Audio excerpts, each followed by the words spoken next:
घरे लाफिंग बुध रखुले यह 5 गोटी विशेष कथा उपरि ध्यान रखंतु। घरे लाफिंग बुध रखिबा पूर्व विशेष कथा उपरे निश्चिंत भाव ध्यान देवा आवश्यक।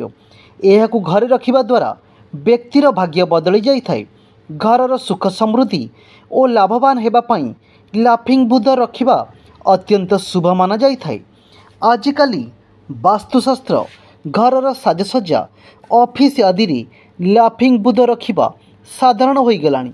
वास्तुशास्त्र रे किछि एभଳି जिनस विषय कुआ जाइछि जाहाको घरे रखिबा द्वारा सकारात्मक ऊर्जा वृद्धि पाइबा सहित नकारात्मक ऊर्जा दूर होइथाय।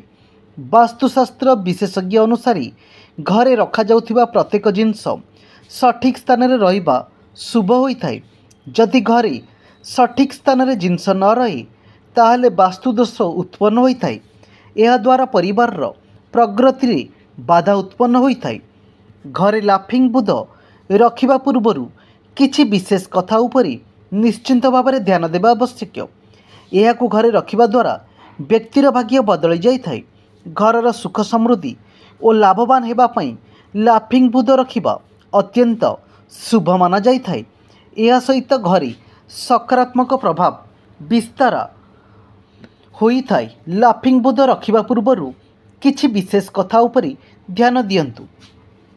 लाफिंग बुधर मूर्ति को आपण घरर मुख द्वार रे सामने रखंतु।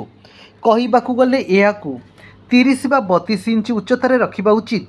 एभली करिबा घर पई शुभ होइथाय, कारण घर को आसुथिबा व्यक्तिर प्रथम नजर से लाफिंग बुधर मूर्ति उपरे पड़िथाय। यह अत्यंत शुभ अटे। वास्तुशास्त्र अनुसार लाफिंग बुधर मूर्ति 8 आंगुली विशिष्ट लंबा हेबा आवश्यक। घरर मुख द्वार सामने लाफिंग बुधर मूर्ति रखिबा समय रे ए विशेष कथार ध्यान रखंतु कि मूर्तिर चेहरा द्वार आड़ को रहिबा आवश्यक। जेपरि घर को आसुथिबा व्यक्तिर प्रथम नजर से मूर्ति उपरे पड़िबा उचित।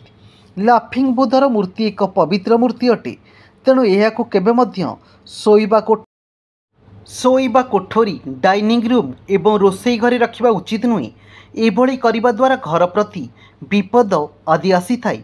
आउ एक विशेष कथा होची ए लाफिंग बुधर मूर्ति को केबे भी पूजा करंतु नहीं, कारण यही मूर्ति शुभ और लाभर प्रतीक होइथाय। एहाकु ऑफिस बा घरर द्वारर मुह सामने रखिबा उचित। एहाकु पूजा करिबा अशुभ होइथाय।